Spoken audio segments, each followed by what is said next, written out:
Hello and welcome to Chapter 59 of the DC Alliance podcast. With me, as always, is Clay, Fanboy Clay on Twitter. Clay, how you doing this evening? I am doing just peachy. That's great to hear from the King of Hot Takes. I heard you on Black Widow, and I don't even... Yeah, actually, you did have the hottest take of everyone from the panel, from what the panel consensus was. I'll disagree with that hot take as well. But I gotta say, I had a fun laugh, especially your rendition of I the accent. Everything was spot on. I will say Black Widow is the only thing that I have seen Florence Pugh in, from my knowledge, from what I can remember.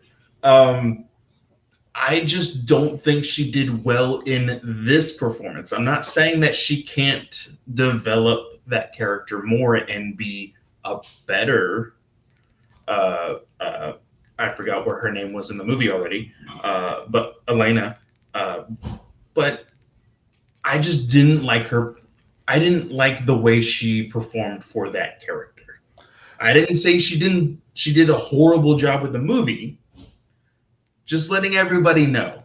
And Yeah, again, on the YouTube, you see the @fanboy Clay on Twitter. So come at me, whatever you want. We can have a conversation. And that was another thing. I am kind of on a high horse right now because of because I also had some people attack me on TikTok recently. When you tell people, "Hey, read a comic," that bugs the ever living shit out of me because you assume that because you have read 3 trades of Action Comics New 52 that you think you know more than anybody in the fucking world, apparently.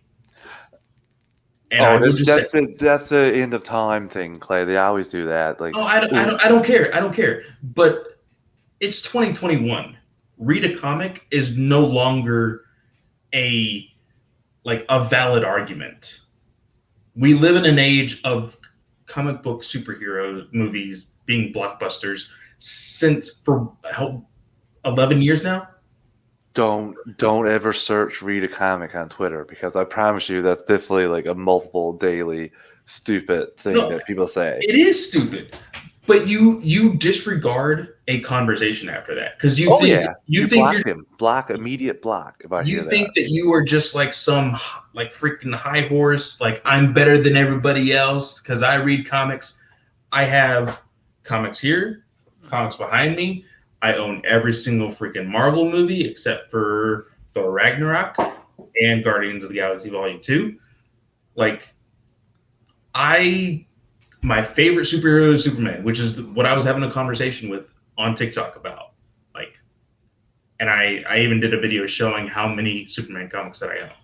Like people need to chill out and actually have a conversation or debate.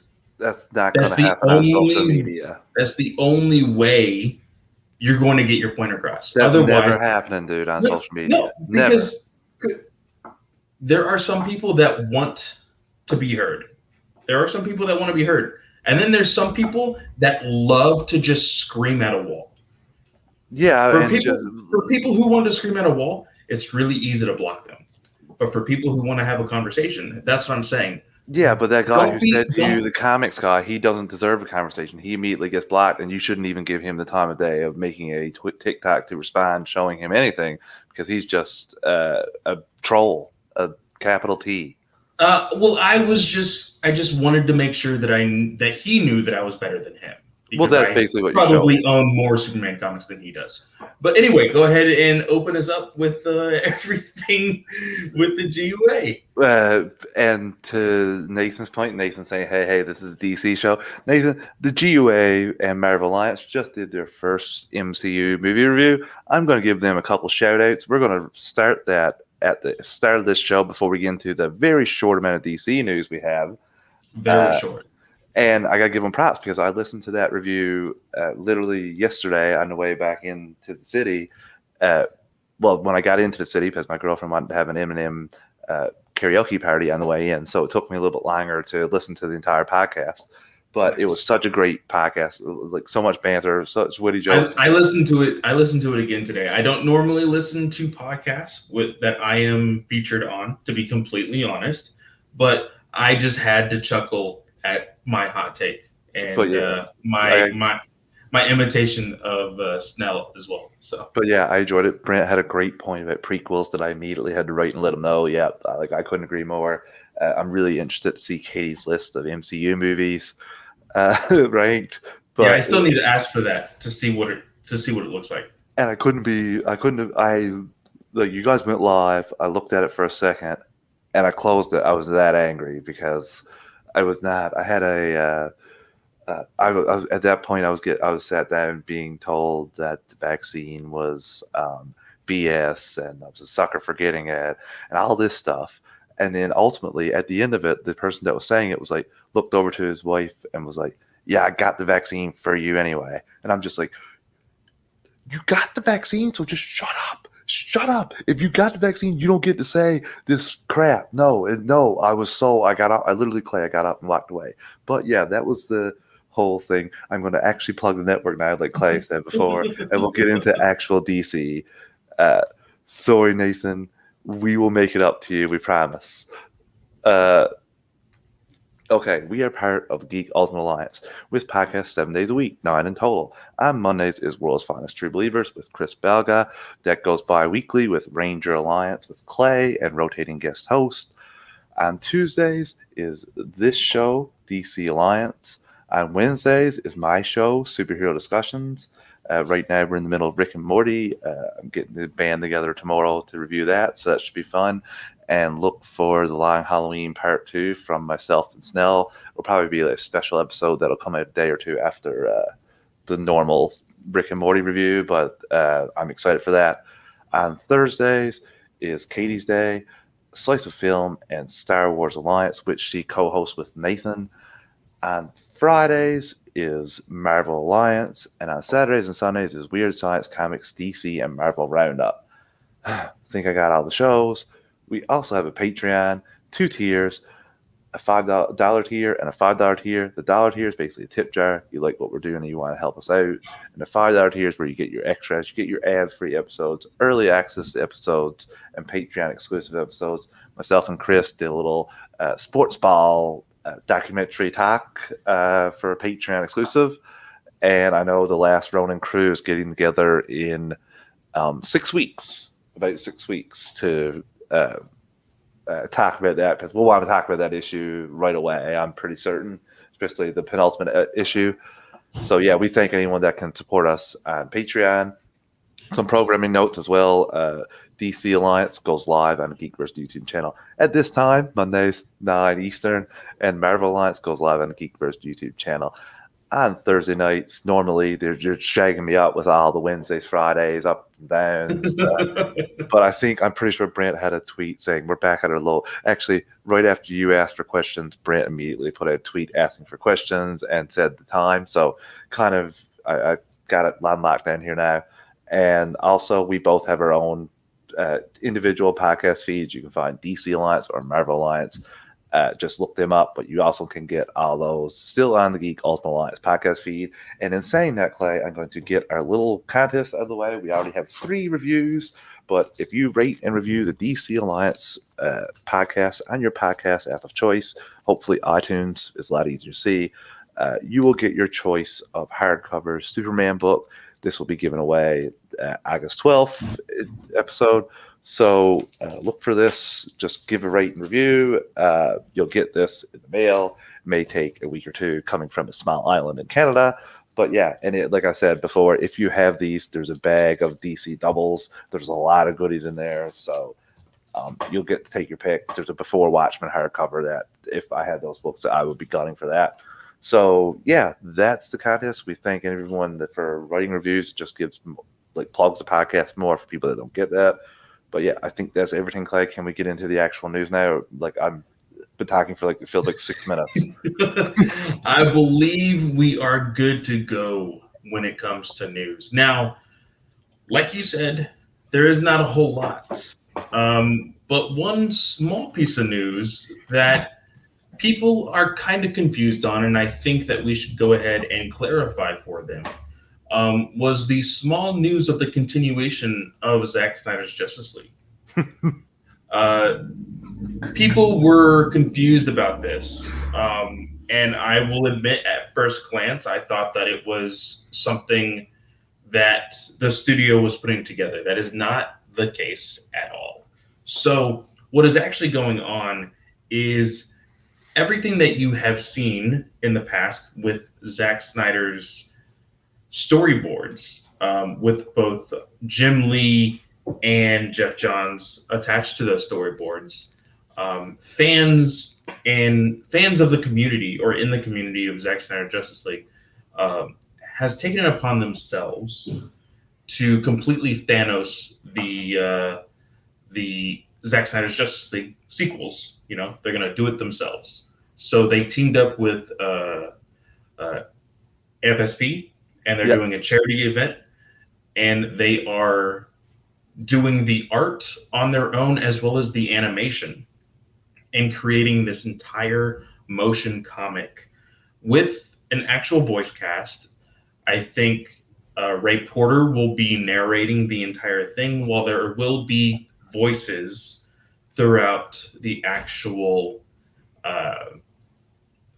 motion comic, and people are going to be. I think Henry Lennox is the only cast member that is continuing their role from the actual film, and then everybody else is completely new. How well this is going to go down, I will be completely honest, and people can hate me for it. Again, my name is @FanboyClay on Twitter. Come with the smoke. Come with the smoke. That's what you're saying. Yeah, basically. And the reason why is this is a licensed, like, these are licensed characters. And although this is a charity event, WB would look like complete assholes to shut it down. But again, they haven't, like, it hasn't stopped them before from being assholes to do other stuff like that, you know? I don't know of any case where they've ceased and desist charity things. Right? Like, they ceased and desist photos of the storyboards that they are continuing to make a motion comic of, though. Yeah, because they're like, that's just things that they want them to go see the exhibit. AT&T, probably, you could have been AT&T that did that. That's an exhibit they want people to go see. Like, I wouldn't want that to get out. That's basically the main part of the exhibit. The thing most people were talking about was those storyboards. So I don't want to, like, immediately, because if this was a hate jar thing, yes, Clay, I'm 100% like not even going to give them benefit of doubt at all, like, about that at all. Because this, I want to see if they shut this down, because this would be like, if all this money is going to AFSP and they raise 50, 100,000, there's no different than you go on YouTube right now. There's a edit of Obi-Wan fighting Darth Vader. That they basically made the fight a lot more awesome than what it was in Episode 4. There's a couple of Star Wars like movies made on YouTube that are very good. There's that Mortal Kombat. There's that Mortal Kombat series that was on YouTube. There's that Power Rangers thing that, like, it's freaking awesome with James Van. Like, that's on YouTube. So, and that could have made people money. I don't know how that goes. So, if this isn't going to make anyone money, it's going to be very hard to shut them down for that. Like you said, they could put, but why incur the wrath of that nonsense? They're going to basically claim they're half imploding themselves already. Like, they're fighting. There's already if it gets made, I'll support it. And don't get me wrong, I will watch the series, like, because I'm sure. Would it be absolutely insane if they actually made it as long as Zack Snyder's Justice League and continue like the 4-hour thing? It would be really hard for me to actually sit down and watch that. Oh yeah, I don't think I could watch that. But if they were to make it into episodes and make it a series, 100%, let's watch it. But this is like a fan thing. This is no different. It is. It is a fan thing, but it's just got a couple notable voices, and that's why it could get shut down too. Your point is very valid. The thing about it, the thing that they do have behind them, in my opinion, is the amount of money they've already raised for charity. that's the only thing that like you can be like, yeah, people aren't really, don't take it serious, but you can look back at their past history of what they've raised for Yeah. that. Like So I have donated to yeah. AOSP. Oh yeah, I'm not talking about that. So, I'm just talking about for WB's perspective. I don't know how yeah. you look at that and see, like, okay, and even we can say, like, if I'm WB, I'm like, okay, we'll give him this and that's it. Like, that's what you're getting. Like, that's okay. You can have that. That's like, yeah. I paid good money on a Saturday to partly implode myself.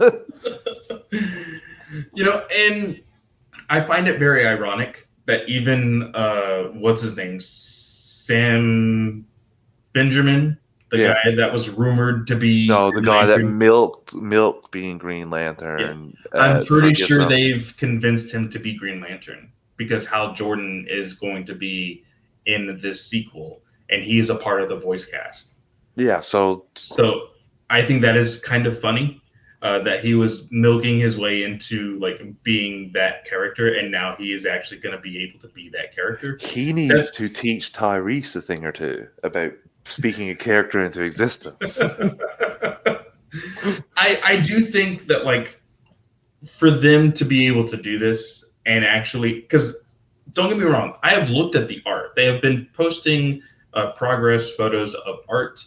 That art is absolutely gorgeous. And for me, in my degree that I'm working towards, audio engineering, I'm very curious to see how it's put together.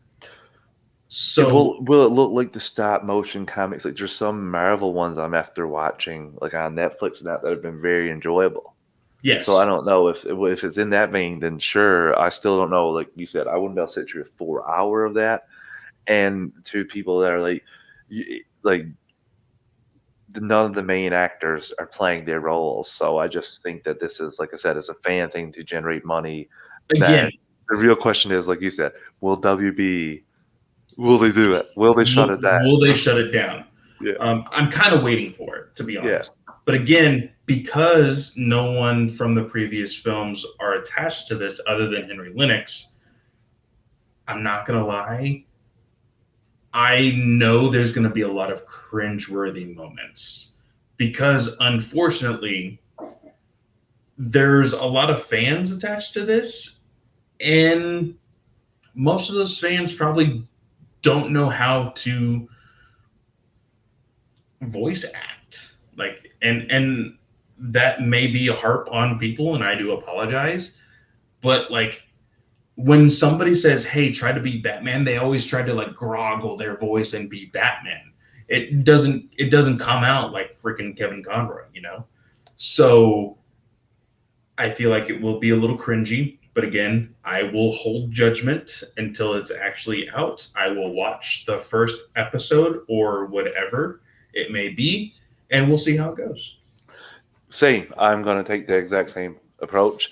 Nathan, we hope that you have a smooth and easy stork delivery of your little Wonder Woman. Holy crap, it's already 21 days. Gee, the last time I talked to you, I feel like you said it was like 4 months from now. Jeez.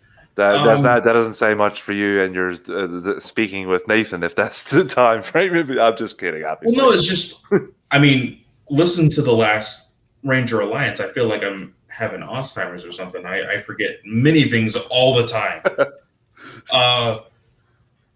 Let's move on to, because I feel like we did post to each other the same exact thing for Zack Snyder's Justice League. Let's go ahead and move on to the Suicide Squad. Well, know what? Let's save that for last because we do have a bigger conversation about that. Let's move on to Black Adam. We will, and you check your mic settings while I intro in that because The Rock basically shared another Instagram photo today, or was it today? Bring it up, of his Black Adam costume. Well, the back of it, and we got to get into Snell's question about it because I'm going to be honest with you, Clay. I'm a little over this now. It's been 2008, I think, and I still haven't seen The Rock in the costume. And actually, no, it was a different listener question, so we'll hold it. But I just I don't know. It's just like you keep teasing me these photos. I don't want to see anything else until you actually show me like your freaking costume. Like, stop with the Yeah. teasing. So Enough is so enough. he's been posting pictures, of course, teasing. I saw somebody say that they expect there to be a reveal by the end of the week. Okay. The big thing that you shared with me though was Aldous Hodge went to, or he had a conversation with the direct, and he was saying that there has been some tough days when it comes to the physical aspect of shooting. And he was talking about how him and of course Dwayne the Rock Johnson, as well as other people on set, want to really show what these superheroes are capable of, which I can respect that. I think that's very cool to try to bring these characters truly to life or whatever. I feel like it can be a little dangerous, especially kind of what he was talking about here. The full quote is, um, Dwayne Johnson is a really cool cat. He is really giving and supportive. We're having some tough days when it comes to the physical aspects of the shoot and how we want to show what these characters are capable of. But it's nice to be around DJ and his camp. Everybody is swole and fit. It's great motivation to stay in shape and to find new limits to your body that your body can achieve. I look at this movie as a huge opportunity in many ways, and it is living up to the hype in every way possible. I like the sound of that. Like I've said before, I'm big on like if your character is supposed to look it, I'm big on you putting in the work to look like a superhero, and The Rock does, and I'm sure that's very contagious.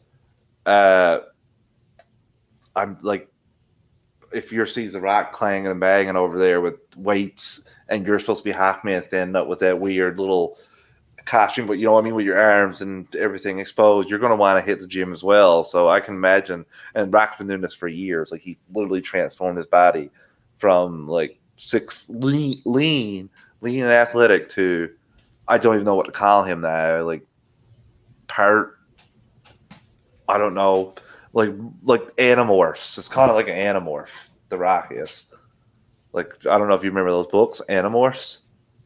Yeah, I remember. Yeah, so essentially, Rock is stuck halfway between transforming into like King Kong and human, and that's what we have here. Because I don't know how you grow the size that he grew on steroids, but yeah, HGH. But it's just like he's putting into work. And the other thing, Clay, some people are. This is one of my big things. That The Rock isn't the most talented actor, but he makes up for it, like to with his aesthetic, especially for this kind of role. So I feel like I'm not expecting The Rock to give me this big monologue that's gonna make me screech and bawl, like cry my eyes out. So I don't know. I'm tired of the teasers. I want to see Hackman. I just this is all. You know what it really makes me excited for? DC fandom, because we're gonna get a hell of a lot of stuff in that. Uh, like so many trailers. So I am super excited about that.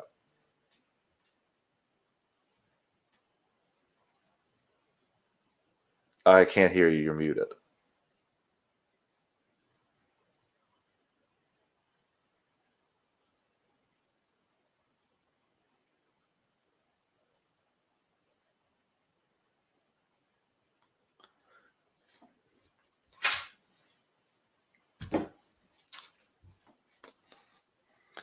Yeah, so Clay is having some audio issues there. So I guess I'll go on to the second thing, um, because we all know Rock is going to get swole. Uh, a minor thing before, actually, one minor thing before we take our commercial break is that DC films will not be at San Diego Comic Con this year. The biggest news, the biggest spoilers, obviously not. With fandom, this was who didn't see this coming. Clearly, this is smart. They've set a trend with their own fandom, and yeah, I expect to see fandom happen for years and years. And I don't even know if they'll ever come back to DC, San Diego Comic-Con. So with that, listeners, we are going to take our first ad break. We are an ad-supported network. We don't get to pick the ads or the volume. So I'm going to give you a recount to let you adjust your volume, and we'll be back shortly. 3, 2, 1. And we're back, and I think we have Clay, or we had Clay for a second there, and I think he's in getting ready to come back. I know I heard him when he was down there last time, and he is back. Welcome back, Clay. That was I don't know what happened to you. You went into the void and lost all volume, but I'm glad to have you back, man. Hello? Yeah. Can you hear me? I can hear you. All right, you can hear me, but I cannot hear you now. So this is going to be absolutely delightful. Ooh. And I'm just going to write down the time. I'll write down the time, and we'll.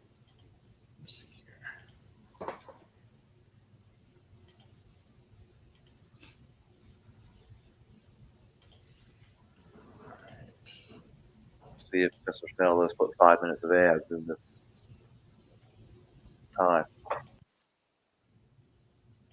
Okay, can you hear me now? I can still hear you. Okay. Okay, I can hear you. Sorry about that, everybody. I'm sure now, after all of that, freaking podcasters, listeners probably didn't hear anything different. But now I am actually here. What I was actually trying to say in this conversation of Hawkman and Black Adam and everything else is you were right. Things can be very contagious when you're around those kinds of people. I think that's awesome. But I really hope that they are safe in the instance that The Rock is a monster, an absolute monster. Even in these small teases, it's kind of crazy how he looks. I really hope that he is not pushing these actors a little too hard in the sense of like, hey, this is what a superhero is supposed to do, and like people get big headed and start doing stupid stuff. I would hope that The Rock is smart enough to not do that kind of thing.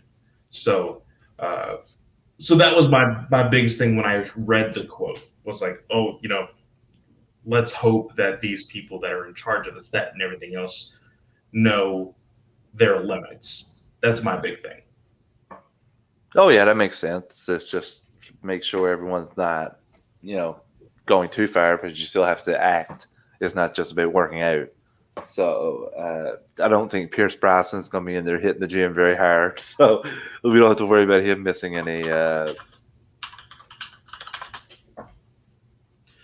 But one thing, the listener question for this was from, of course, our friend Chris over at the GUA Marvel Alliance podcast. He asked us, let me actually see where this question is.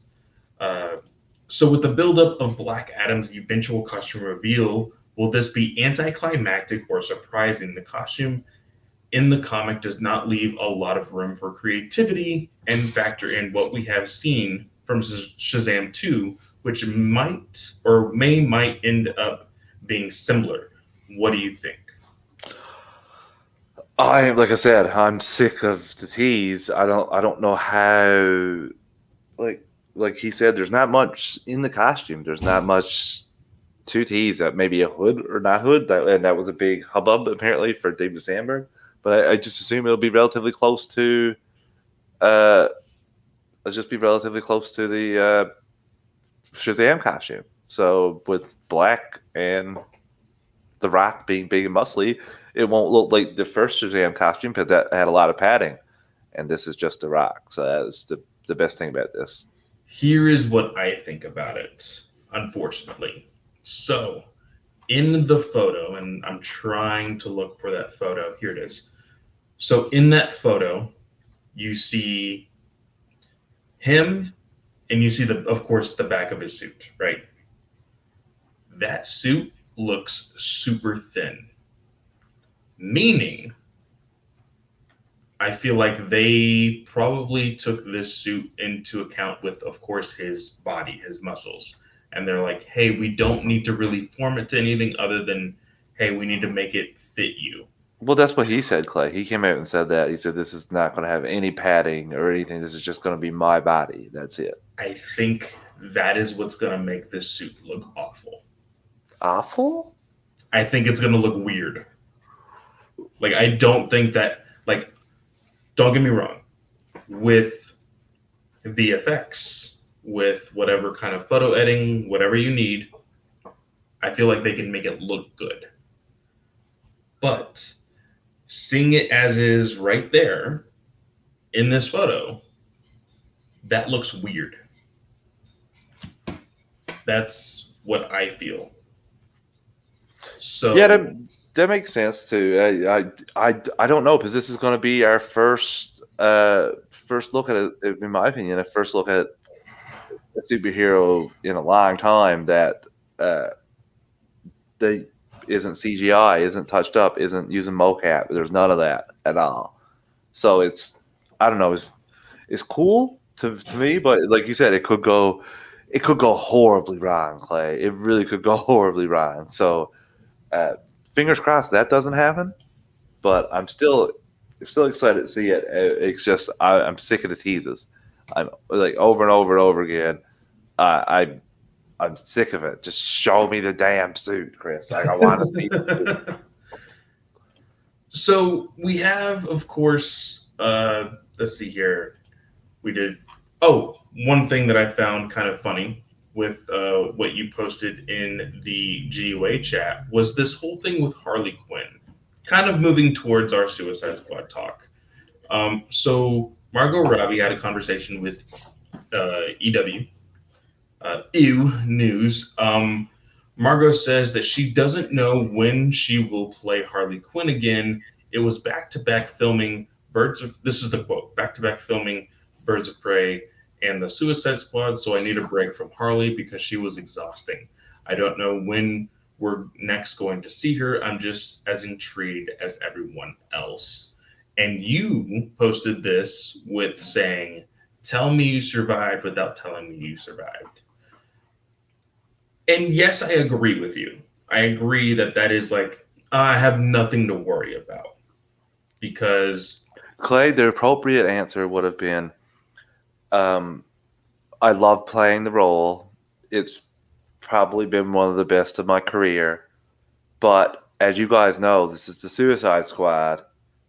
And who knows if my head isn't blown off by the end of this movie. So let's cross that bridge when we come to it. Yes, but she's also come out and said, I think like even last year, that she is willing to play Harley Quinn for like 20 films. Oh yeah, you can be willing, but someone could blow your head off and you might not be able to play her, or you could use the multiverse correctly like Marvel and you could see her come back again, but or you could use it just to reset everything. Who knows? That is true. And she also, I also put in the GOA chat, she actually responded to EW when they informed her of her fate in the not Suicide Squad, sorry, Zack Snyder's Justice League. She legitimately gave a really intricate answer of like how the multiverse works, and I made the comment. She knows the multiverse more than WB does. Her full quote is, "I guess it's kind of like the comics. The film version of the DC universe, I actually think they're a lot like the comics. You pick up one comic and something happens, and then you pick up a next comic and maybe that character's not alive. Maybe that character's not that with that person. Maybe that character looks completely different. Each movie is its own sort of thing, and I think that works in the comic book world, and I think that works in the DC film world as well. It's not like Marvel where everything is more obviously linked in a more linear way." Robbie, you have not seen the latest MCU installments, apparently. Yeah, but that's just she's talking about the films. Like, But the films, I understand. I yeah, understand like where she was getting at. I don't expect her with the Suicide Squad ongoing and everything else to be able to have had time to watch. Now she's missing out because WandaVision and Loki are some fine programming. Falcon Winter Soldier is great too, but uh, for the movies, that's pretty right. Like they do all have a linear storytelling. Like they don't contradict each other very often, maybe a couple times, if any, and that's more out of need than anything else. That is true. That is true. You sent me this like right before. Well, you know what? Let's save those two for last. Yeah. So that was a small little tidbit of Suicide Squad news. More so just because I was very curious on what you would think about Margot Robbie being a genius at multiverse. I just think that she's just so sensible, and I've heard Snyder say the same thing, where it's like a comic book run. Like you pick it up, you do your thing, and you drop it, and someone picks it up and does whatever they want with it. They can do anything. Well, yeah, and not only just with that, I will not lie, the explanation that Hamada and Jim Lee gave us at Fandom was exactly that.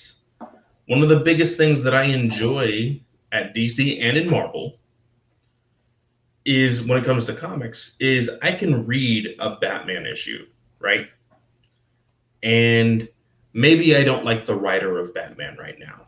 So I go to Detective Comics. In Detective Comics, they are not dealing with anything that the Batman comic is dealing with. And it's a different voice for Batman that I can enjoy. So I read that one. And I'm like, okay, cool. I really like that. And right now, I'm not even touching Justice League for other reasons.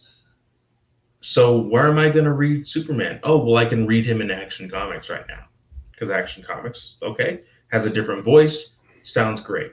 Or I can go to the Superman title, read that. Okay, completely different voice. That's how they explained it to us at Fandom of 2020. Their actions from then on forward have not been that at all. I need to see the Flash film before I'm gonna hold judgment until I see that. Well, let me tone that back. It has not been that way for Zack Snyder specifically. For everybody else, yes. But they're like, well, we don't That's like more, you because you make us money, so I just don't understand, like the no releasing of the numbers officially. Just you get the other streaming services that bought the rights to release it, and essentially, in my opinion, they're releasing the numbers, they're positive numbers, and they're like, we want more of this content. Like, give us more of this content to give to our. So I just find it really laughable, Clay. But you are right, like in terms of that, because we've always said like we don't. It's not like we all want just Zack Snyder's Justice League Part 2 and 3, and that's it. I still want to see the Flash, still want to see Batman, still want to see Suicide Squad, still want to see Black Adam, still want to see Green Lantern Corps, still want to see everything and anything, including Titans, all above. So it's not just wants one, just have them all because it's multiverse. And you said this was often its own thing. So I'll agree with the Snyder part, but in terms of the rest of it, I'm very afraid that they're going to use the multiverse just as a reset and not as a tool like Marvel's using, where you can just tell so many more stories. So who knows about that? That'll be on the Suicide Squad time, but it all depends if that happens or not. I don't know. I don't know. Yeah. But Snell surprised us with a little bit of an article here and an update on Young Justice fandoms. Phantoms. Yeah. I don't know why I said fandoms. Because we were just talking about DC fandom and getting very excited. Yeah. So Phantoms has an official release date. That release date being very conveniently just make sure it's not the Chris said I'm going to die and a new multiverse version of me will be making an appearance in the Flash. Just make sure it's not the TV show. I just wanted to get that in there. What you don't I've heard some fan favorites are returning for the finale this Clay. I watched the last episode with Diggle. Enjoyed his little spots, but I honestly watched one of the worst on-screen deaths I've ever seen. the coaching must have been okay.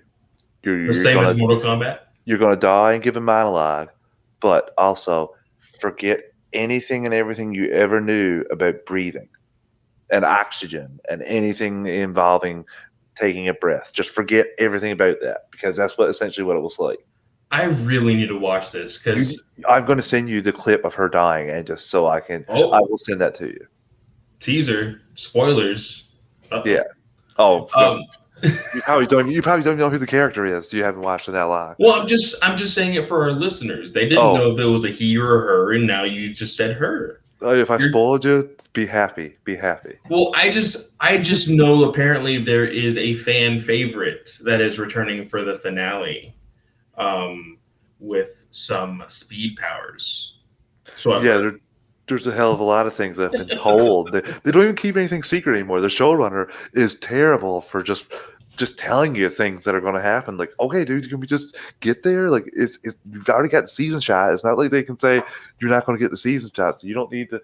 Oh, just so frustrating. I don't know how we got on the Flash. Oh yeah, Chris's comments. Okay. Introduce our next topic, please. So, Young Justice Phantoms is debuting on HBO Max. This is season 4 of Young Justice. Is debuting on October 21st, which right before we went live, we actually did a little bit of math. We actually looked at everything. This is debuting the same day the finale of Titans is coming out, which is good because WB and HBO Max, they are basically like, hey, how can people wash down the horrible ending of Titans? Oh, let's give them Phantoms.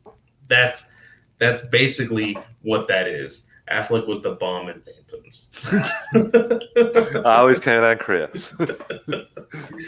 So I although I kid, I am very excited about this. I've already said that I'm looking forward to Young Justice Phantoms. We will not be reviewing it here because Travis Hines will have it on Superhero Discussions going forward. Now, I do have to ask, because although I don't watch Rick and Morty, I did listen to your episodes, and I have listened to your episodes. You did some sort of recap / like favorite episodes. We will be doing the same. You will be doing the same? Well, then I've already called dibs on season 4. I have to call dibs on seasons 1, 2, and 3, which means the name of the game is start watching. And the name of the game is doing, I'm pretty sure we'll do a top 5 for each season, and we'll get 3 episodes out of that. We'll do an episode for those 3. Or we'll do it the way Joe suggested, which was top 10 of the previous 3 seasons. So, but it's a lot more selfish choice with only 10 episodes for 3 seasons to select. Well, I will say, with my schedule, top 10 may be a bit much. Top 10 for 3 seasons, for the 3 seasons in total, it'll just be 1 episode. That's what myself and Joe did with Rick and Morty. Instead of reviewing all 3 seasons separately, we did one episode talking about just our favorite episodes from the 3 seasons. Okay. Yeah. So that's probably the way that we'll go, because like you and me will be the students. So, and that'll be right dab in school time. So yeah, that's probably the way it'll go, but I'm really excited for that. Yeah, Superhero Discussions is reviewing that. And also, just a heads up for our listeners, because What If is Marvel Studios, I didn't even think about reviewing that. And Chris, the gentleman that he was, wrote me and asked me if I had any issues at all, and I was already assumption with Marvel Studios and this connecting to the MCU that the boys will take over. But I will be guesting on a couple episodes of that, so Superhero Discussions people, that's where that'll be. But very nice. But the Young Justice, we are reviewing it. I love this show, Clay. This is my favorite thing to come out of course, DC Universe. Even before it was DC Universe, I would wake up every Saturday morning just to watch this on Cartoon Network. Yeah, this came from Cartoon Network first. This was revived now. If like Netflix should have tried to revive this earlier. We see with the numbers for this is a great great show. This reminds me, like, DC is clearly like above the game in animation. Now Invincible's picking up, but just in terms of the catalog and how much they've done over the years, after reading this news, honestly, Clay, I went and watched the 1 minute intro to Justice League, the animated series. It just got me pumped, and it just reminded me of how good, like, you just start with Batman the animated series and just how good and the steady progression. And it's no different here. Like last season on DC Universe for Young Justice was insane compared to the other stuff. Like what we saw from Cyborg, him transforming, just the seriousness of it. I was going like, oh god, and that was like an animated thing. So that's I love when that's the case. Like everyone, just so much heart, all the voice actors. It's such a great show, and the fact that we're getting 26 episodes. I mean, are you kidding me? All I'm just curious about is, will it be like the way that it was on DC Universe, where we get, I think it was 4 episodes are dropped at a time? Will it be like that? Or will it be? Was it 4 or was it 3? I think it was 4 and 3 or 3, 3, 4. I think it was because it went in installments. Went first half of the season, then a show aired on the DC Universe. Maybe it was Stargirl. I can't remember. Then the back half of the other 13 episodes. I think with this being on HBO Max and not DC Universe, they will debut with like maybe 3 or 4 episodes, and then they'll stop. They'll go dead stop to just 1 weekly. I think that's the smartest move because you get people really stretching out their HBO Max subscription at that point. Yeah. And then you move forward. Now, the question will be if this will be a Outsiders thing where they did season 3A and season 3B, or will it be a Harley Quinn situation where the first half is Young Justice Phantoms, and they come out and say the last 13 will actually be season 5 and whatever they name that. No, I don't think so. I just think that if this is successful, they'll go on to another season. The big thing for me last season was just the fact that it was building to this war that never happened. So that was kind of a bummer for me. I was expecting this war with Darkseid and Vandal Savage, and we never got that. I know we'll probably get that this season, but it just seemed like that was a big tease. So hopefully, like we have something we've crazy. Seen a lot of even since the beginning seasons of when they were kids, we saw a lot of tension with villains, and that was especially when they were the Light. Oh yeah, that was the first organization they created, which is one of my favorites in that show. But ever since they dispersed, there was always that tension, and so I think that we will see the head of that tension sometime in this season, and we'll probably see it play out for sure. Yeah, I'm just excited for this. We don't have any other details besides the fact that it's airing on the 21st and there's 26 episodes, but we'll be there reviewing it. Excited about it, and another DC property, and like Clay was saying before, this is going to run right from Titans, so it's nice. We'll have some good DC content to review here going forward, and I'm really excited about that because this June to July has been rough. Yes. Now, before we get into our final topics, because we have been talking way too long without a single ad break. Nope, we took a one. Oh, while you were having your technical issues. My technical issues. Okay, I felt like we probably did. Yeah. So that's good. So we can keep going. We can go to our last topic, and then we'll probably have an ad break right after or right before our comics corner. So, for one, we're going back to Suicide Squad, and the reason is we have 1, 2, technically 3 stories or 3 conversations to have on this. First one, Suicide Squad is actually releasing a day early. So instead of August 6th, it's going to be releasing on August 5th. My big question was that no one seems to have the answer for is this going to also be on HBO Max the day prior? I have an even bigger question because HBO Max does not affect me. Does this mean that early previews will be Wednesday instead of Thursday, or will early preview days not exist and you'll just get them, or whatever? I have so many different Yeah, questions. I feel like when they push dates like this, I feel like they would be in contact with theaters. You know, that would only be the smartest thing to do. Chris says here, so preview night will release. So yeah, that's what I'm wondering, Chris. Yeah. Like, so preview night it will release. So that means, well, if you have a preview night on Wednesday, that's okay with me.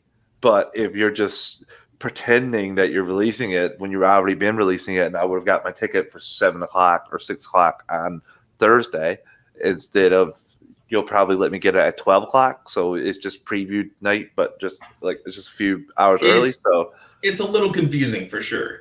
yeah.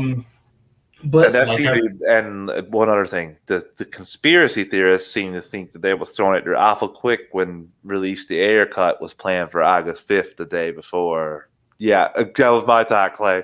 I roared, and then I blocked that account that said that, and I was like, oh, I don't know how you squirm your way into my timeline, but are you serious? yeah, oh yeah, oh my God, yes.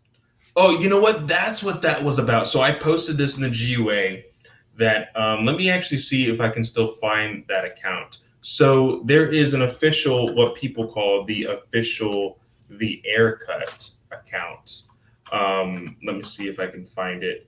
They posted something really, really stupid, saying things like, "Oh well," and there was some actual, like, I wouldn't call it drama, but James Gunn was talking about how, you know, how nice WB has been, and like they let him choose whatever he wanted and the length of it, and they didn't really do anything with it. And then Ayer, I will say it's kind of ballsy for him to do Just it. he said, "Dang." He said, "Damn." Yeah. And then James Gunn immediately retweeted. It was like, "Oh, but you know, it would have never been possible without you." And I'm just like, "Yeah, nice save, nice save." It would never been possible unless everything leaked out about how shitty they've been the last couple of years. If that didn't leak out, you wouldn't have had nearly as much bargaining power to do whatever you want. I know you came off of 2 hot movies, but pretty big controversy. I just that was annoying, the Ayer Cut thing. I want to see that movie, but like I wanted to see Snyder Cut, but I didn't agree with a lot of what somebody ass had, especially the release the Snyder Cut, our Twitter handle, that were fighting with people and being weird. And so I blocked that ages ago. So yeah, you get these weird people that lead these charges, and then ultimately, hopefully, the right people take over and like steer the ship right. I want to see that movie. I want to see that cut. Clearly, after seeing what did with Zack Snyder's Justice League, WB wasn't exactly the best choice. But who knows? Maybe I enjoyed the cut they did more than Dave Ayers. I just want a chance to know that. That's all. So I can't find it quick enough, but the Ayer Cut, quote unquote, Twitter account basically said, first they steal his release date, then they steal his social media account. What? Yes. So this Ayer Cut Twitter account thinks that David Ayer runs the official Suicide Squad account, or did when he was making the movie. See, this is the problem with these kind of accounts. accounts. This is not how marketing works. No, but Clay, when you don't have any, like when you're faceless, when you're like when no one knows who you are, that could be a 12-year-old that don't understand anything and just wanted to, like, I don't know, stop a movie. Like, it could be anybody. It could be just some 62-year-old dude in his basement wanting Release the Ayer Cut to come out. I don't know. That's why this stuff is so like finicky. And like, I can tell you one thing. This has been a couple years now, and the Ayer Cut swell has not grown nearly enough to demand anything yet. Like, it needs. Yeah, no, like I have said this before, and I will say it again. I've jumped off that ship, and it's more so because we need to move on. I'll watch it, but that's about it. Like, I'll watch it, but I'm not going to spend my life. If it ever comes out, I will watch it. Oh, of course you will. Why? Because it's a superhero movie. See, I knew that. I knew that Chris was You know, running. it sounded familiar, like all the wordings and everything. It sounded very much like World's Finest True Believers. And I feel like I'm right there with Scott. So with this, you know, this whole thing with the Suicide Squad account and all of this other stuff, that's just not how accounts work. People need to understand this.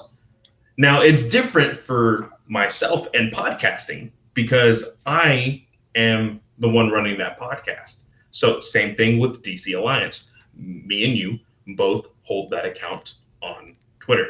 We control that. But when you have large IPs, these people aren't marketing majors, they're directors. They're not going to take control. Yeah, they may have a Twitter takeover or whatever on the anniversary of the movie and then like, hey, let's talk about this movie, because that happens all the time, right? Whenever it comes out, the Suicide Squad Twitter account right now, James Gunn does not run that, and you need to know that. And it's really sad that I have to point this out, but that's what it is. Scott says lies. Travis Snell controls all. Oh, He God. controls my Twitter. He controls my Twitter. I can't even access it anymore. No, he will never control my Twitter. I will say that now. Never. Hey, it's the same thing with a lot of pro athletes don't even run their own Twitter. Yes. Same Pro thing with athletes, pro actors, everything. You all have a PR person, right? It's the simplest thing. And the reason why is because we all make mistakes. We all say stupid stuff.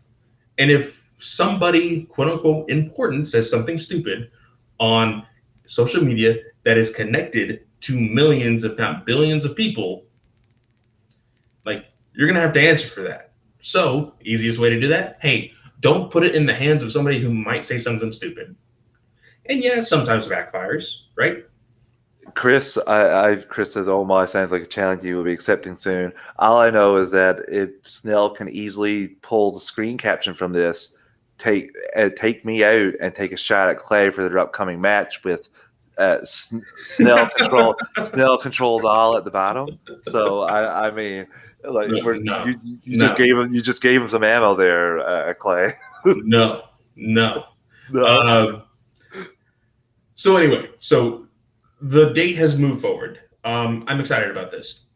But like I said, I need more information, and I need to know if it's on HBO Max as well, because the Delta variant in my city is ramping up. I will not be going to theaters anytime soon. I am fully vaccinated, but I would much rather be safe than sorry. So, well, you can have HBO Max and just chill at your home. So that's exactly, but that's what I mean. Am I going to have to wait a day later for it to finally hit HBO Max? Because if that's the case, I'm always staying connected with all of you guys, and although we are respectful in throw your phone in the river, Clay. Throw your phone in the river. Yeah, yes, that is something that I would totally do. Just like my glasses last week, right? So, although we are respectful in our chat about spoilers, I know that the rest of Twitter is not. So that will be the big thing when it comes to that day early. Now, also regarding Suicide Squad, I think it was James Gunn that posted this as well on Twitter, but they also have an actual YouTube freaking video for this, and I'm actually going to share it now. Scott, not all heroes wear capes. A live text. Yeah, thanks, Scott. So here, I will actually, of course, share it, and I will mute it in case, for some reason, WB decides to claim this video.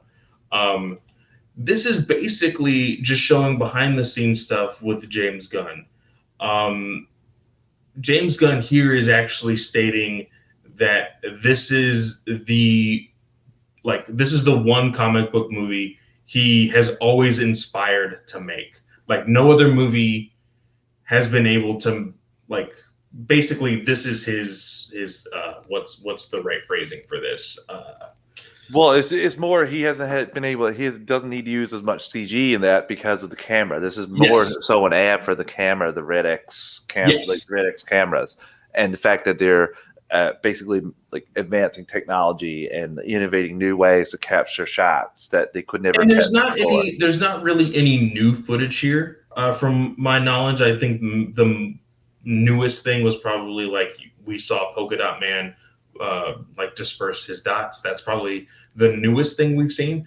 But whenever it comes to just the way the camera movements and everything else, I will say it looks really nice. All of Yes. these rigs look excellent, and it looks fun. That's some new footage. I am hyped about this.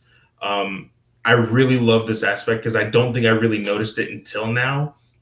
This whole thing with Harley Quinn and like how she's fighting, like all the flowers bursting everywhere. That's supposed to be blood, I'm pretty sure.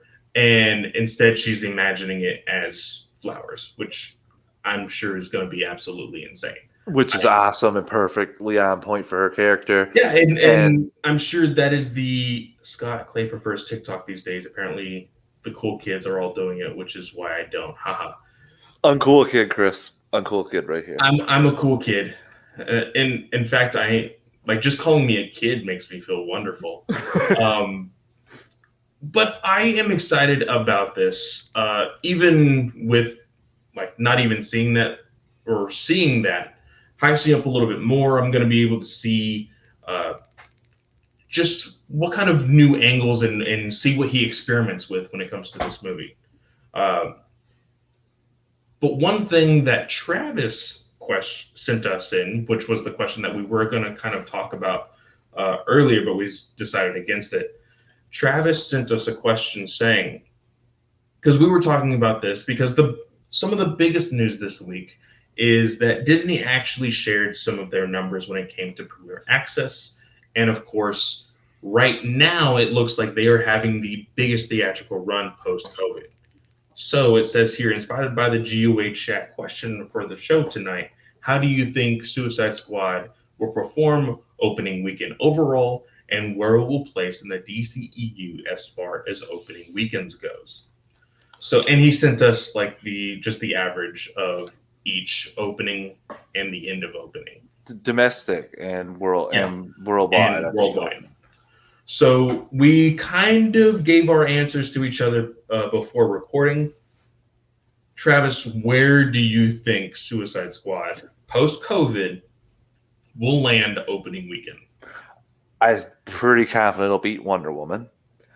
Pretty confident it will beat Wonder Woman 1984? Yeah, Wonder Woman 1984, sorry. So wait, 1984 was 200 million. No, yeah, that was total. 16.7. Okay, sorry. Was opening. And Birds of Prey was 33. This is domestic. Okay. Yeah. So I'm thinking, I said Shazam was going to do a hell of a lot better than it did. So I've always been worried. Same with Wonder Woman 84, same thing. Before everybody slanders Shazam again, Shazam was sandwiched between Captain Marvel and Endgame. Yes. Yeah. Or Infinity War. Was it Infinity War? Endgame. No, it was Endgame. It was Endgame. Yeah. So yeah, that's why part of the reason why and that's on WB for scheduling. They're not moving it because we see with COVID, the movies clearly are easier to move than we thought. I think it'll fly slap dab in the middle between Birds of Prey and Shazam, somewhere between. That's not. Is that low enough? No, that might be between Aquaman and Shazam, between 53 and 67 million. See, I think it's 60 million opening weekend. I think that's going to be disappointing. I am giving it a bigger margin, and the only reason is because of its new deal. Well, I say new deal, but the deal that it's ran with HBO Max, which is people will be able to see it via HBO Max streaming. But that's not giving you your open weekend numbers, but they don't release what they make. They don't release. Yeah, exactly. So, but it still counts as a viewership for me. I'm still but Black Widow made like almost 19 million without even counting that VOD subscriber thing. So that's just he just has them straight theatrical. as of straight theatrical, but the difference being, and this is a point that I wanted to bring up as well. The point being,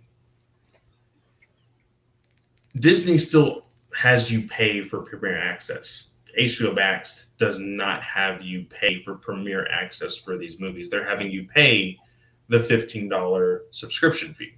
Yeah. Like, yeah, you can count like, oh, on the day of release of Suicide Squad, we saw an increase of subscriptions for this amount of time through the opening weekend of Suicide Squad, right? But that money doesn't necessarily count. Well, I guess it does because they did get rid of the free month, right? Didn't Yeah. HBO Max get rid of that a while back? Yeah. So you will get the $15 from them, but then there's some people that may get rid of that subscription service. So you only get the $15 once and then no more, right? Yeah. So for this, because I still want to put the HBO Max viewings into account, I think there will be a large margin somewhere between Birds of Prey and Aquaman is where I'm putting it. I still think that because of enough people having HBO Max, it may hit lower than Shazam. But with James Gunn still being a part of this movie and still having ties to Marvel and then promoting the fact that this is made by the director of Guardians of the Galaxy, I think that does give it a little bit more push. So although it is a weak excuse, some may say, I'm going to say it's somewhere between Birds of Prey and Aquaman. Okay, so you gave yourself an extra movie's wiggle room. Yes. You now, a part of this question, a part of this weekend, he also says, where will it be overall? So where do you think it will end? It's because it says here, how will it perform opening weekend overall, and where will it place in the DCEU as far as opening weekends? Oh, just for opening weekends. Yes. Okay, well, yeah, that's essentially where I think it'll land between Shazam and Aquaman. It's not coming anywhere near Man of Steel's 116. Suicide Squad's 133. I don't think it's coming anywhere near Suicide Squad's 133. Like, I don't think it's coming anywhere near that. I will be surprised if it hits Wonder Woman. And Wonder Woman's 103, and I like I said, I think it's going to land somewhere between Shazam and Aquaman. All right, yeah. I think that does make a good, fair margin for post-COVID. Yeah. Now, one thing that I wanted to bring up, because yes, Chris, I use TikTok and I decided to post this on TikTok. And I did post it a little bit on the GUA chat. And in Hines, I would kind of want to see what your opinions are on this. Let's say with this new deal with Discovery is in fact now the co-owner or co-whatever business, the partner with HBO Max. They own everything that AT&T sold, correct? Yep. They make this new company, and HBO Max is now available in Canada. You own HBO Max, right? But they decide to keep the deal and say, hey, we did say that at the end of 2021, we would in fact stop all of the same day movies. And so all the movies are going to have the 45-day window. But we will add a Premier Access to HBO Max. Will you pay for it? Yeah. Yes? Yep. Okay. I think that is the best way to go for HBO Max. After what we saw this weekend with Black Widow, I think it is in HBO Max's best interest, and WB's, or possibly Discovery's after 2021, their best interest to give a Premier Access to those people who want to decide whether they want to see a movie theatrically or at home. Yeah, that works. That especially works because you're basically only a couple countries there that got access to it. So it's not exactly like you're worldwide. But even then, Well, no. Because with Discovery, the hopes are, and I'm sure WB knows this, the hopes that with Discovery you will open up the range of your access to HBO Max. yeah, They're already in hundreds, if not thousands, of countries. yeah, but they have deals like, for example, with Crave, where Crave gets Wonder Woman 84 after 6 months. So after 6 months of when it was released theatrically. So they I was wondering why they didn't get it day of like Zack Snyder's Justice League, because they already had a previous arrangement, because they had previous arrangement for all DC's movie releases, where Zack Snyder's Justice League was HBO Max original. They had to actually make a new separate deal for that to get that on their streaming service. So that's why I don't know. I really don't know. I don't know how any of this works, if I'm being honest with you, Clay. I don't know. For me personally, and I think more so because I am seeing, like, I will be honest, for like 3 days, I was around my apartment, and not necessarily in my apartment and in the parking lot, but the stores around my apartment. Yeah.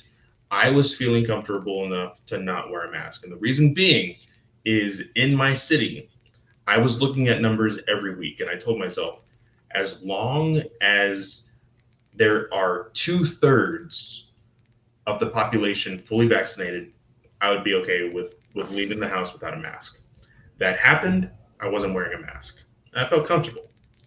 Now, the following week, I got news that the Delta variant has now since started to wrap up in cases in my city. That immediately told me, putting back on a mask. So because of that, and I am hoping that it doesn't last for another 2, 3, 4 years with different variants, but I do know the convenience of not necessarily going to a theater. You know, there's people making fun of viewers for paying the $30 on Disney Plus to watch Black Widow, and I just made fun of them for 2 large popcorn costs that here where I live in Canada. The 2 large popcorn, 2 soft drinks, $30. Chris from Marvel Alliance was telling me that $18 buys him 2 movies in a theater. That doesn't buy me 2 movies here. That buys me. That buys me 1 ticket for 1 movie. Essentially, pretty much for IMAX, yeah. Yeah. It is absolutely insane. So for me, Premier Access was actually going to be the cheaper route, especially, of course, Chris, has a family, he has kids and everything else. For me, I would have had dinner and then a movie, or I would have gone to the movie, bought candy, bought a soda, bought popcorn, or if I felt a little extra, I would go to the restaurant inside of the theater, buy food there, and then eat it while I'm watching the movie. Basically saying, hey, I'm going to spend a lot more than $30. Premier Access, spend an easy $30, eat whatever's in my kitchen. Boom. Simple as that. I think HBO Max can see the value in a Premier Access after seeing what happens to Black Widow. Easily. Yeah, but like I said before, their Premier Access for HBO Max is not worldwide. Premier Access for Discovery, because they have different deals with different. Yes, and that's sorry, you are right, Clay. Sorry, because they can do they have a certain window of time where they can do that, but you can't buy it 4 months. They may have a deal with Sky where 4 months from theatrical they get a movie, but you can, like you said, you are right. You can do premium access for the first month or 2, but it's very hard. I don't understand how you're going to sell people on.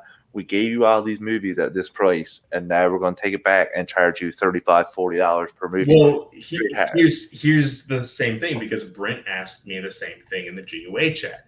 So here are your options, Travis. You have HBO Max in Canada, okay? Your choice is you can see it the same day as everybody else for $30, or you can watch it 45 days after everybody else has seen it. What was the first one again?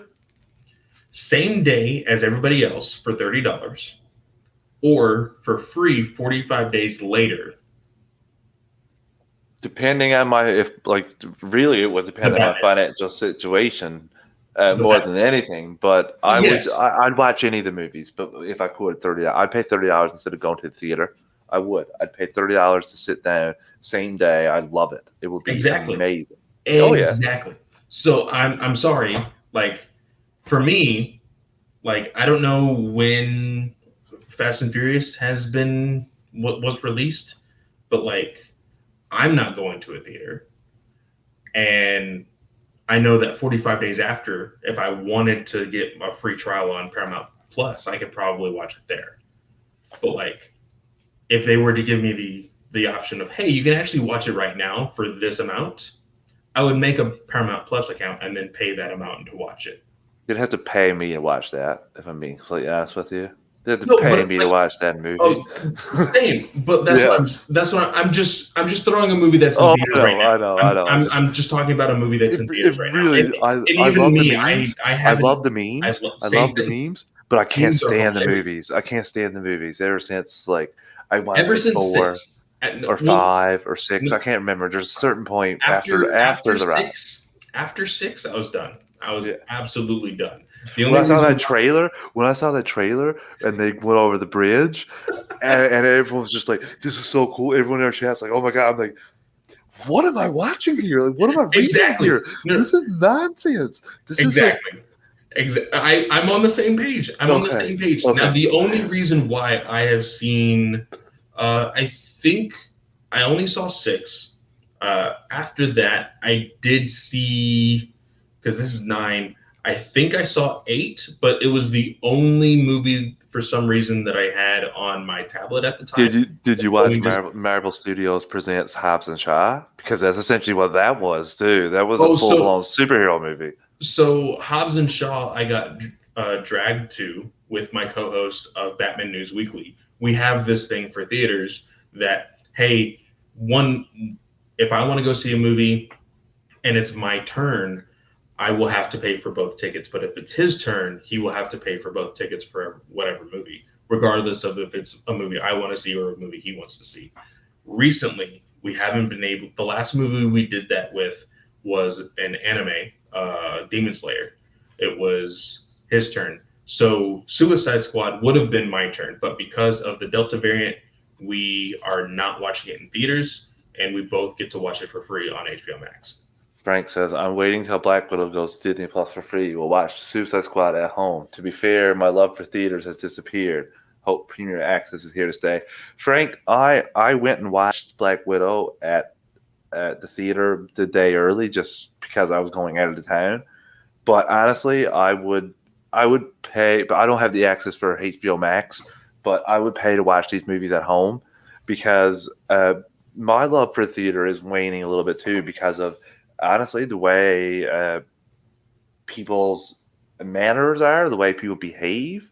It's exactly no. I said this on the GUA chat. The biggest thing for me is I am the type of person that will wake up extra early to get the very first showing of the day, so that way I don't have to deal with anybody. I love the experiences like the Avengers Endgame and Infinity War. Yeah, those were fun. Those were amazing. But like when you start to get like hot and sweaty and like there's too many people around, like ugh. Well, not even about that, Clay. Even in the COVID world, like we've had quarantine areas where it's very nice. Like I watched the Black Widow. I didn't have anyone around me. I went by myself. It was perfect. But I also went by myself to watch Wonder Woman 84 back a year ago. And honestly, about 15 minutes to 20 minutes into a movie, there was a man coughing in the upper left corner. I couldn't see who he is, but I could hear him coughing over and over and over again. And that freaked me out. That took me half out of the movie, if I'm being honest with you. I could, like, every time I'd look. Gets you at, like, the back of the head, like, oh, God, is he vaccinated? I put my mask up. No, this was, like, our vaccine thing was slow to start, so we didn't have vaccines going at that point. So, like, I want to say April was when we first started dishing out our vaccines. We've been really good, but we live on an island. I understand that we don't need to have the vaccine first because we've had low numbers. My life hasn't really changed that much from day to day compared to other places. So I completely understand why we wouldn't get first access to the vaccine and completely fine with that. Yeah. But I would much rather watch these at home. I'm in Frank's boat here in terms of I hope Yeah, Premier and Access is here to stay, because I don't want it to take away from the theater experience. If you love theater, I will hope you want to go see it, but I also hope that you don't think that because I don't want to go out to a theater, I should have to because I don't want to go to theater, I should have to wait 40, 60, 90 days from the time you get to watch it because you're okay with being in that social setting.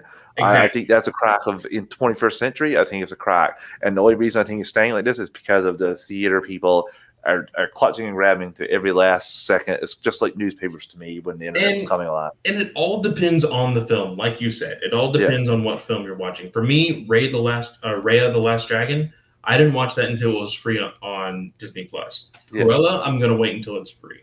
Black Widow, I pre-ordered. Like yeah. I ordered it like the day that the pre-order was available, I bought it. And the same thing for when it comes to WB or DC movies, you know. So what's up, Travis? We need to take an ad break. We've almost Yes, been we an do. hour Holy crap. between. We were going to do one, but we got a little sidetracked there like 10, 15 minutes ago. So I'll do it one last time, listeners. We are an ad support network. We don't pick the ads or the volume. Going to give you a quick 3 count, and we'll be right back. 3, 2, 1. And we're back. Okay, Clay. I guess it's Comics Corner. Holy moly, Batman, because I read this today. Allison was home for the day. She didn't have a day after. Orangeman's Day is a civic holiday they randomly threw out.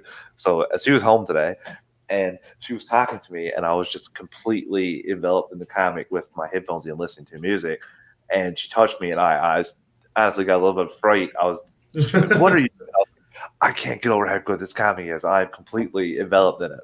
And yeah, one It final is- thing before we get into the comic, because Frank did say one other thing about the Theaters. Premier Access. He says people forget that theaters were struggling before COVID. Hope Black Widow's success on streaming brings a shift to Premier Access. I do too. Agreed, Frank. Agreed, Frank. 100%. 100%. But Nightwing, the New Order #4, of course, this is a Kyle Higgins book. Wow. Of course, the artist is Trevor McCarthy, colorist is Dean White, and the letterer is Clayton Cowles. Holy crap, dude. So this book opens up with a very manipulative Kate Kane talking to Jake. She knows what she's doing. And he knows, which is and what I he- love. And he knows because at one point she even asks him, like, hey, do you trust me? He's And like, he no. says, I don't know. I thought he says no. I thought he says no. Does he say no? He I think says so. he says not really. He Not says really, yeah. That was his answer. And then of course we see the Titans. This is who actually rescued Nightwing from John Stewart. And we see some familiar faces and not so familiar faces to the Titans team.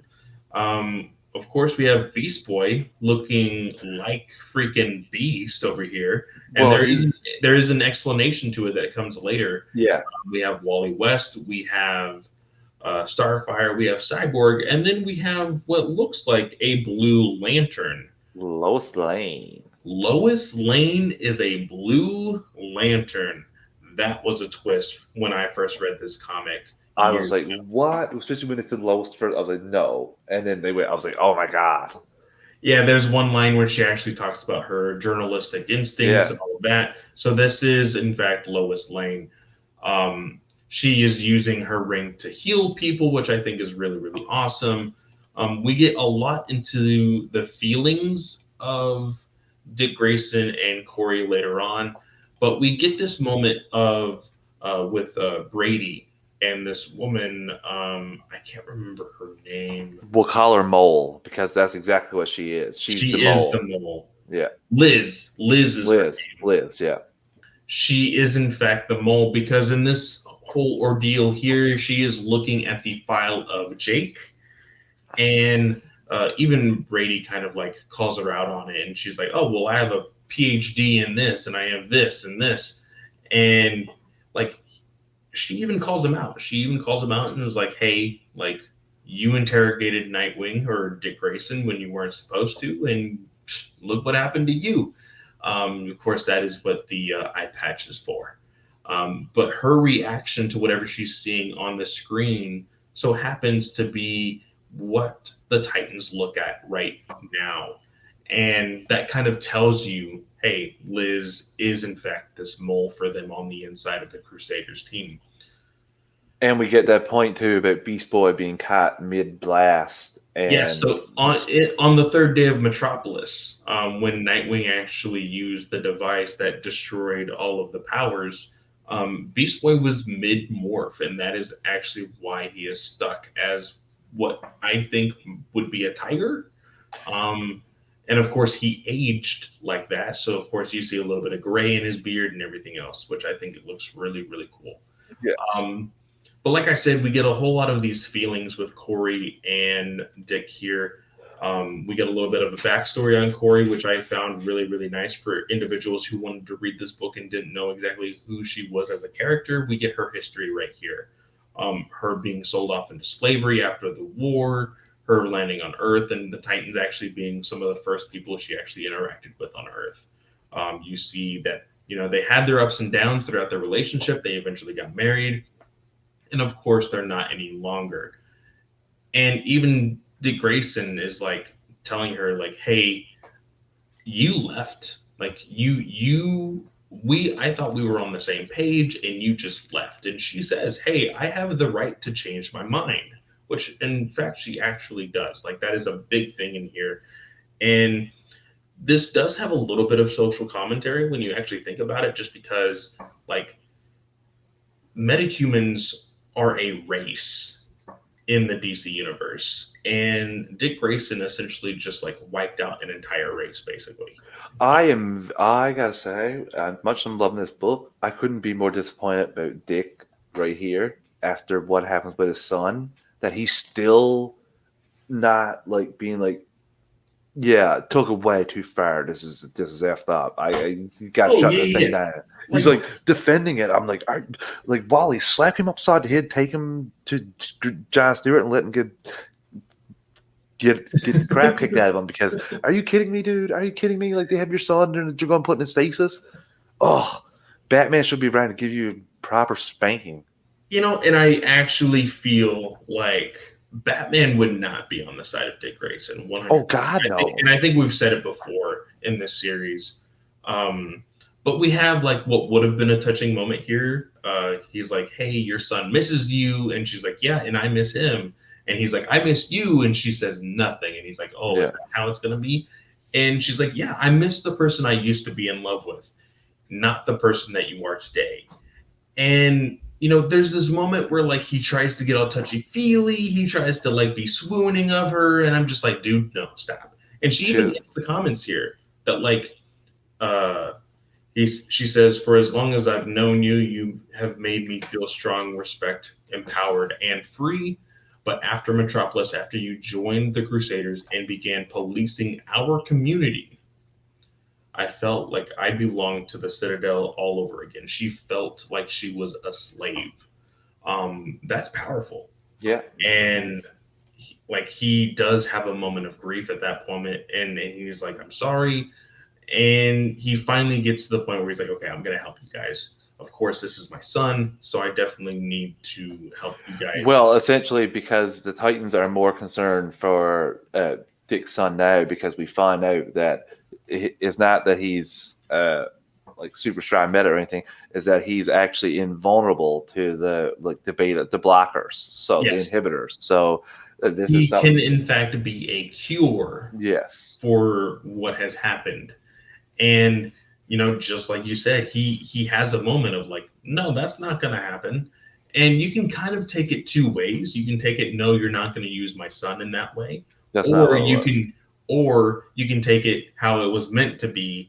And Dick Grayson built this thing. He built the Crusaders. He built this new world. And there's going to be a little bit of ego with that. And so I do think that he does not want to change what he has built. But he does, in fact, tell them, hey, if there's one place that he's going to be held, it's going to be here. It, in fact, was in Gotham, so he didn't even have to leave when he thought he needed to. He was not in Central City, or Jake wasn't in Central City. we see like Starfire use some of her strength here, and I really enjoyed the ending of this book because I immediately thought of you.